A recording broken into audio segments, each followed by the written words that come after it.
दोस्तों बहुत बहुत स्वागत करता हूं आप सभी का। ऐसे लगता है जैसे मनुवादी लोग BN राव को संविधान का असली निर्माता घोषित करके ही मानेंगे। जी हाँ, अगर आप चुप रहे तो जो प्रोपेगेंडा एजेंडा इस समय सोशल मीडिया पर चल रहा है दोस्तों, यकीनन मनुवादी लोग इसमें कामयाब हो जाएंगे। संविधान निर्माता अगर कोई थे तो BN राव साहब। मनुवादी लोग कह रहे हैं कि संविधान के निर्माता अंबेडकर नहीं, संविधान के असली निर्माता BN राव थे। ये तमाम पोस्ट आप देख रहे हैं। मैं आपको कुछ एग्जाम्पल यहाँ दिखा रहा हूँ। आप इनके नाम पढ़ सकते हैं, स्क्रीनशॉट ले सकते हैं। और ऐसे हज़ारों लोग सोशल मीडिया पर हैं जो ये घोषित करने में लगे हैं कि संविधान निर्माता BN राव ही हैं। और ये जो भी लोग हैं ये मनुवादी लोग हैं जो बाबा साहेब भीमराव अंबेडकर को नहीं मानते हैं। ये वही लोग हैं जो ग्वालियर हाई कोर्ट में बाबा साहेब की प्रतिमा नहीं लगने दे रहे हैं। इन्हें बहुत खुशी मिलती है जब जयपुर हाई कोर्ट में मनु की प्रतिमा लगती है। तो इस समय सोशल मीडिया पर एक जंग छिड़ी हुई है कि संविधान के असली निर्माता कौन है। दोस्तों, इस सवाल का जवाब पूरी दुनिया जानती है कि भारत का संविधान किसने लिखा।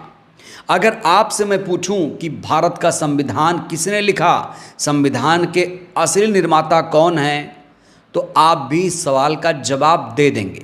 तो फिर मैं ये वीडियो क्यों बना रहा हूँ दोस्तों? मैं ये वीडियो इसलिए बना रहा हूँ जिससे आप ऐसे लोगों को इस सवाल का जवाब तर्कों के आधार पर दे पाएं। जिस तरह से एजेंडा प्रोपेगेंडा फैला रहे हैं मनुवादी, उसका मुंहतोड़ जवाब बहुजन समाज दे पाए।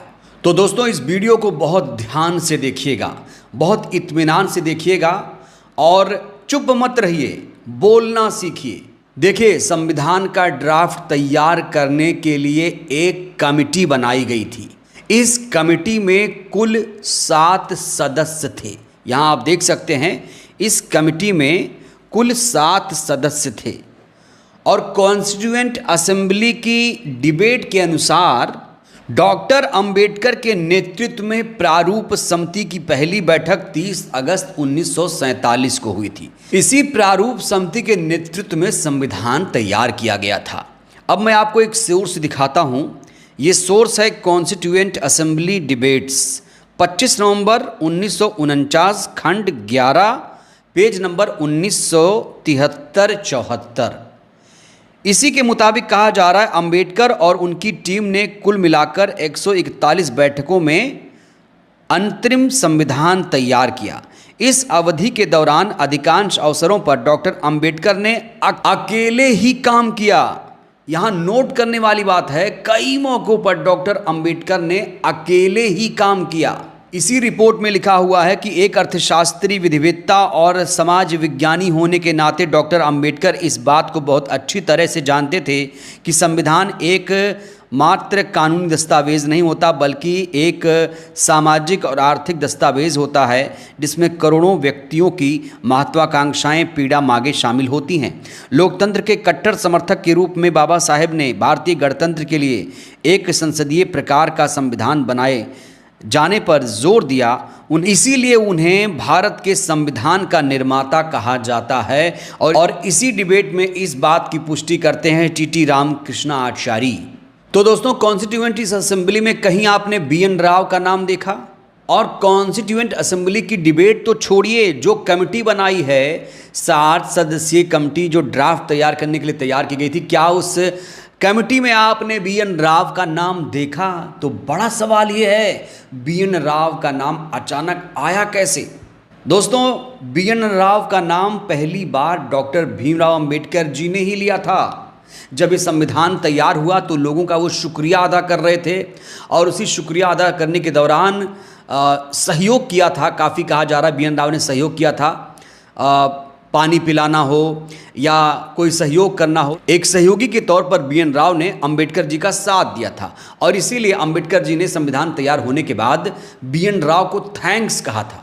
अब थैंक्स अंबेडकर जी ने कहा, लेकिन मनुवादी कह रहे हैं नहीं नहीं, अंबेडकर ने संविधान नहीं लिखा, संविधान तो BN राव ने लिखा है। ये एक गुंडागर्दी है, ये एक प्रोपेगेंडा है, ये फर्जी खबर है दोस्तों।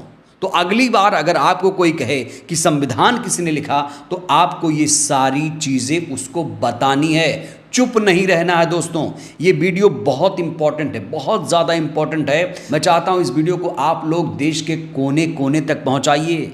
अगर आप लोग चुप रहेंगे तो यकीनन जो मनुवादी लोग हैं, जो BN राव को इस्टेब्लिश कर रहे हैं, वो अपने एजेंडे में कामयाब हो जाएंगे। दोस्तों, इन मनुवादियों को आप लोग जवाब देना शुरू करिए, तर्कों के आधार पर जवाब दीजिए, नहीं तो मनुवादी अपने षड्यंत्र में कामयाब हो सकते हैं। और जो लोग हिंदू राष्ट्र का सपना देखना चाहते हैं वो भूल जाएं, क्योंकि जब तक संविधान है, जब तक बाबा साहब का संविधान जिंदा है, ये देश कभी भी हिंदू राष्ट्र, मुस्लिम राष्ट्र, सिख राष्ट्र नहीं बन सकता। ये देश हमारा बाबा साहब के लिखित संविधान से ही चल रहा है। और याद रखिए, बाबा साहब का विरोध वही कर रहे हैं, BN राव का नाम वही ले रहे हैं जो संविधान से नफरत करते हैं, संविधान से नफरत करते हैं।